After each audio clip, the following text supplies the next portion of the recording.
শিশু চোর সন্দেহে আতঙ্ক জারি রয়েছে। গুজব বা আতঙ্কের পাশাপাশি গণধোলায় মেতেছে একদল উন্মত্ত জনতা। দুর্গাপুর আসানসোল দুটি ক্ষেত্রেই ছেলেদের আতঙ্কে গণপিটুনির পর শুক্রবার কাকসার 11 মাইল সংলগ্ন বিলপাড়া এলাকায় এই ছেলেদের আতঙ্কে উত্তাল পরিস্থিতি তৈরি হয়।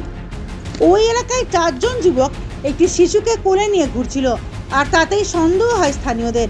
ওই 4 যুবককে জিজ্ঞাসাবাদের পর সদুত্তর না পেয়ে এলাকারই একটি হোটেলের ঘরে ওই 4 যুবককে আটক করে রাখে এলাকাবাসীরা। চলে গণধোলাই। খবর পেয়ে ঘটনাস্থলে পৌঁছায় কাকসা থানার পুলিশ এসে শিশুটিকে উদ্ধার করে। ওই 4 যুবককেও আটক করে থানায় নিয়ে যাওয়া হয়।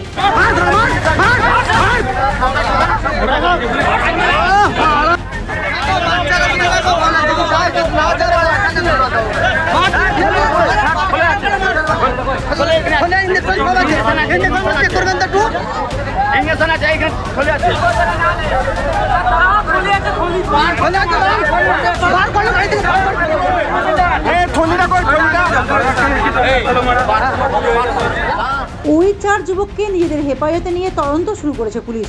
শিশু চুরির ঘটনায় রীতিমতো আতঙ্ক এলাকা জুড়ে। দুর্গাপুর থেকে নিউজ প্রতিবেদন, সমাজ পরিবর্তনের মানুষ।